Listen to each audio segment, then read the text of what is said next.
انہوں نے نوٹس دیا ہے اور استدعا کی ہے اسلام آباد ہائی کورٹ بار ایسوسی ایشن سے، اسلام آباد ہائی کورٹ سے استدعا کی ہے کہ معزز اراکین بار کو اطلاع دی جاتی ہے کہ راستوں کی بندش اور سیکیورٹی کے پیش نظر معزز وکلا صاحبان مارگلا روڈ کا راستہ استعمال کریں، اور معزز عدالت عالیہ سے گزارش ہے کہ راستوں کی بندش کی وجہ سے اگر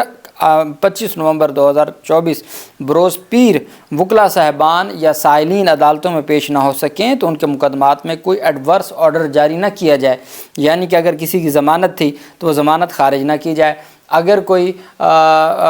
شخص ایسا تھا جو جس نے عدالت میں لازماً پیش ہونا تھا یا وکلا نے پیش ہونا تھا تو عدم پیروی مقدمات کو خارج نہ کیا جائے۔ یہ اسلام آباد ہائی کورٹ بار ایسوسی ایشن کی جانب سے باقاعدہ طور پر ایک لیٹر لکھا گیا اسلام آباد ہائی کورٹ کو۔ یہی حالات راولپنڈی بینچ میں کوئی کارروائی نہیں ہوئی، راولپنڈی کی عدالتوں میں نہیں ہوئی۔ اسی طریقے سے آج عمران خان کے خلاف جو مقدمات ہیں، جس میں عمران خان کے خلاف اہم مقدمہ ہے جو GHQ کا، جس میں آج فرد جرم عائد ہونی تھی، اس میں بھی کوئی کارروائی نہیں ہوئی اور وہ بھی بغیر کارروائی ایڈجرن کیا گیا۔ اس کی تفصیل بھی میں اگلے ویلاگ میں آپ کے ساتھ شیئر کروں گا۔ اب صورتحال یہ ہے کہ پاکستان تحریک انصاف کا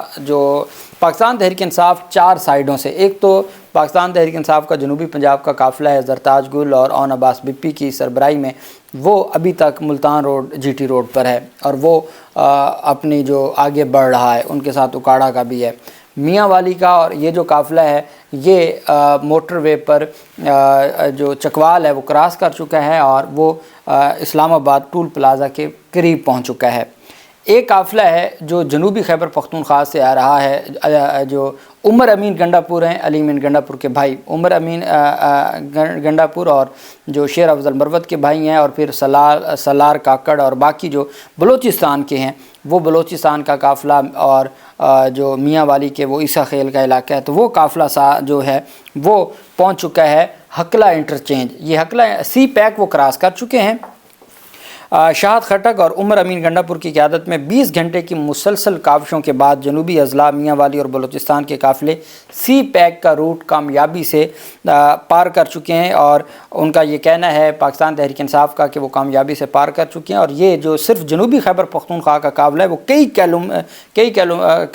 کلومیٹرز پر مشتمل ہے، اور وہ حقلہ انٹرچینج پہنچا۔ حقلہ انٹرچینج بھی جتنے رکاوٹیں تھیں وہ کلیئر کروا چکے۔ اب اگلا صرف انٹرچینج ہے اسلام آباد کا، لیکن وہ وہاں انتظار کر رہے ہیں کہ علی امین گنڈا پور کا جو قافلہ ہے، علی امین گنڈا پور کا قافلہ صبح ہی نکل چکا ہے، اور وہ کٹی پہاڑی جو پل ہے اٹک کا، وہاں پر وہ ان کی جو ایک مزاحمت ہے وہ جاری ہے۔ پولیس کی جانب سے شدید شیلنگ کی جا رہی ہے۔ پولیس نہیں چاہتی کہ کسی صورت بھی وہ قافلہ اس کو وہاں سے راستہ دیا جائے یا وہاں سے نکلنے دیا جائے، لیکن الٹیمیٹ کافی وہ رکاوٹیں ہٹا چکے ہیں اور وہ کچھ دیر تک وہ راستہ بھی کلیئر ہو جائے گا۔ دوسری طرف حسن ابدال سے جو ہزارہ ڈویژن ہے، ہزارہ ڈویژن بھی حسن ابدال جو انٹرچینج ہے وہ کراس کر چکا ہے اور وہاں سے رکاوٹیں ہٹا دی گئی ہیں، اور اس میں وہ جو ہمارے اپوزیشن لیڈر ہیں عمر ایوب، ان کی سربراہی میں جو قافلہ ہے وہ وہاں تک پہنچا ہے۔ اسی طریقے سے پاکستان تحریک انصاف کے جو قافلے ہیں وہ رواں دواں ہیں، اور حکومت کی جانب سے چونکہ پاکستان تحریک انصاف صرف یہ چاہتی ہے کہ ہر صورت آئین اور قانون کی پاسداری ہو اور ہمارا جو مینڈیٹ ہے وہ ہمیں واپس دیا جائے، سیاسی جو گرفتاری ہیں ان کو ختم کیا جائے، لیکن ساتھ وہ یہ بھی چاہتے ہیں کہ چونکہ جو صدر آ رہے ہیں ایک بیرون ملک کے، ان کا ایک وفد پہلے آیا اور پھر صدر نے بھی آنا ہے آج، تو وہ چاہتے ہیں کہ ہم اس طرح سے پہنچیں کہ ایک تو چونکہ سارا کچھ آج لاہور پھر بند ہے، سوائے جو میٹرو کچھ جو روٹس ہیں وہ کم کر دیے گئے ہیں، وہ چلائی جا رہی ہے، یا جو اورنج لائن ٹرین ہے وہ بھی کچھ روٹس پہ چلائی جا رہی ہے، تو جو موٹر وے ہے وہ بند ہے، GT روڈ بند ہیں، لاہور میں داخلہ بند ہے،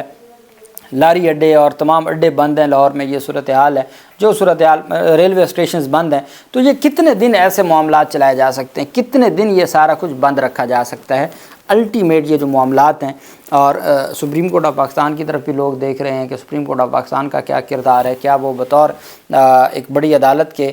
کو اپنا کردار ادا کرے گی۔ چونکہ شیخ وقاص اکرم نے بڑی اہم بات کی ہے، وہ کہتے ہیں کہ جو اسلام آباد ہائی کورٹ کا حکم ہے، یا جس کا کہا جا رہا ہے کہ ہم اسلام آباد ہائی کورٹ کے حکم پر عمل درآمد کریں، جس اسلام آباد ہائی کورٹ کے کیس میں ہمیں نوٹس نہیں کیا گیا، ہمیں بلایا نہیں گیا، ہمیں سنا نہیں گیا، نہ ہمیں کوئی آرڈر اسلام آباد ہائی کورٹ نے ڈائریکٹ ہمیں بھیجا ہے، تو ہم کیسے کہہ سکتے ہیں کہ کیا آرڈر ہے؟ ہمارے پاس تو کچھ بھی نہیں ہے، ہم تو حکومتی باتوں کے اوپر تو نہیں۔ ہاں، اگر ہمیں بلایا گیا ہوتا، ہمیں سنا گیا ہوتا اور پھر آرڈر کیا جاتا اور پھر ہم وائلیشن کرتے تو پھر تو توہین عدالت تھی۔ جب ہمیں سنا نہیں گیا، نوٹس ہی نہیں ہوا اور ہمیں کوئی آرڈر بھی نہیں بھیجا گیا، ہمیں کوئی ڈائریکشن بھی نہیں ہے، تو پھر ہمارا کیا ہے توہین عدالت سے؟ وہ اس بات کے اوپر سیٹسفائی ہیں کہ ہمارے خلاف اسلام آباد ہائی کورٹ سے بھی کوئی کارروائی نہیں ہو سکتی۔ بہرحال جو آج شام تک اور پاکستان تحریک انصاف کی بڑی تعداد میں پنڈی اسلام آباد کے جو لوگ ہیں وہ اس انتظار میں ہیں کہ جب اسلام آباد انٹرچینج کراس کرے گی جو ٹول پلازا ہے علی مین گنڈا پور کا قافلہ، تو پھر وہ جو مری سے اور مختلف آزاد کشمیر کا قافلہ بھی پہنچنے والا ہے، تو وہ پھر اکٹھے ہو جائیں گے اور پنجاب سے بھی جو قافلے ہیں وہ راستوں میں ہیں۔ اللہ پاک پاکستان کا حامی و ناصر ہو۔ بہت شکریہ۔ اللہ حافظ۔ پاکستان زندہ باد۔